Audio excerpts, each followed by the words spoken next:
அருமையானவர்கள், இந்த நாளிலும் அவனுடைய வார்த்தை நான் இடத்திலே கொண்டு வருகிறேன். நீதிமொழிகள் 11:28 வசனம் சொல்லுகிறது, தன் ஐஸ்வர்யத்தை நம்புகிறவன் விழுவான், நீதிமான்களோ துளிரை போல தழைப்பார்கள். தன் ஐஸ்வர்யத்தை நம்புகிறவன் என்ன செய்வானா? விழுவான். அப்ப தன் ஐஸ்வர்யத்தை சார்ந்திருக்கிறவன் யார் என்று சொன்னால், அவன் தன் பலத்தை சார்ந்து, தன்னுடைய திறமையை சார்ந்து, தன்னுடைய சம்பாத்தியத்தை நம்பி வாழ்பவன். என்னால நான் கஷ்டப்பட்டு ஒரு வீடு கட்டினேன், நான் கஷ்டப்பட்டு குடும்பத்தை நடத்துறேன் இல்ல. அப்போ தன்னை நம்புகிறவன், அப்ப தன்னை நம்புகிறவன், தன்னை சார்ந்து வாழ்கிறவன் எப்படிப்பட்டவனா இருக்கிறான் என்று சொன்னால் விழுகிறவனா இருக்கிறான். தன் ஐஸ்வர்யத்தை நம்புகிறவன் விழுவான். என் சொத்து இருக்குங்க, அந்த பாருங்களேன், பணம் தான் எல்லாம் நினச்சிட்டு சில பேர் இருக்காங்க பாருங்க, அவங்கள பற்றி வசனம் போட்டிருக்கு. அவங்க என்ன செய்வாங்களாம்? விழுந்து போவாங்களாம். காசு இருந்தால் போதும் எதுனாலும் வாங்கிக்கலாம்னு நினைக்கிறாங்களே, காசு இருந்தால் போதும் எதுனாலும் செஞ்சுக்கலாம், இப்போ எனக்கு உனக்கு என்ன அந்த காசு தானே அப்படின்னு சொல்கிறாங்க பார்த்தீங்களா, அவங்கள பற்றி வசனம் போட்டிருக்கு. தன் ஐஸ்வர்யத்தை நம்புகிறவன் விழுவான். அடுத்து போட்டிருக்கு, நீதிமான்களோ துளிரை போல தழைப்பார்கள். அப்ப நீதிமான்களுடைய வாழ்க்கை முறை எப்படி இருக்குன்னா, நீதிமான்கள் கிறிஸ்துவை சார்ந்து வாழ்கிறார்கள். நீதிமான்கள் இயேசுவை சார்ந்து வாழ்கிறார்கள்.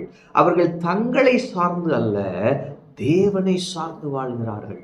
அப்ப நீதிமான்கள் வேரை சார்ந்து இருக்கிறபடியால் அவர்கள் எப்படிப்பட்டவர்களாய் இருக்கிறார்கள் என்று சொன்னால், துளிர்க்கிறவர்களாய் தழைக்கிறவர்களாய் இருக்கிறார்கள்.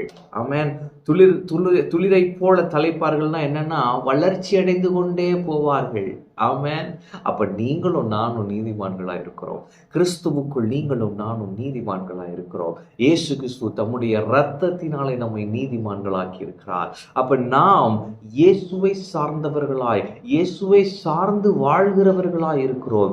இயேசு சிலுவையிலே நமக்காக செய்த கிரியைகளை நம்பி அதனை சார்ந்து வாழ்கிறவர்களாய் இருக்கிறோம். நம்முடைய திறமைகளையோ நம்முடைய ஐஸ்வர்யத்தையோ நம்பி நாம் வாழ்கிறதில்லை. கர்த்தரே என் ஆதாரம், கர்த்தர் தான் என் எல்லாம் என்று சொல்லி நாம் வாழ்கிறோம். நாம் எப்படிப்பட்டவர்களாய் இருப்போம் என்று சொன்னால், துளிரை போல தழைப்போம். ஆமென். நாம் வளர்ந்து கொண்டே போவோம். நம்முடைய ஐஸ்வர்யம் விருத்தியாகி கொண்டே போகும். கர்த்தர் நம்மை ஆசீர்வதித்து கொண்டே இருப்பார். ஆமென். பாருங்க, வேர் அதோட செடி கனெக்ட் ஆகிருக்கும் பொழுது, மரம் கனெக்ட் ஆகிருக்கும் பொழுது ஆட்டோமேட்டிக்காக கனி கொடுக்கும், வளர்ந்து கொண்டே போகும். அதன் வளர்ச்சியை யாராலும் தடுக்க முடியாது. ஆமென். அப்போ நான் சொல்கிறேன், கர்த்தரோடு நீங்கள் கனெக்டடாக இருக்கும் பொழுது உங்கள் வளர்ச்சியை யாராலும் தடுக்க முடியாது. உங்களுடைய வளர்ச்சியை எந்த சக்தியாலும் தடுக்க முடியாது. அப்போது இன்னைக்கு உங்கள் லைஃப்பில் ஏன் தடை, ஏன் வளர்ச்சி இல்லாமல் இருக்குன்னா புரிஞ்சுக்கோங்க, கர்த்தரோடு நீங்கள் இன்னும் சார்ந்திருக்க வேண்டும், இணைந்திருக்க வேண்டும், கர்த்தரோடு இன்னும் ஒன்றாயிருக்க வேண்டும், கர்த்தருடைய வசனத்தை இன்னும் அதிகமாய் படிக்க வேண்டும். இது போதாது. ஆமென்.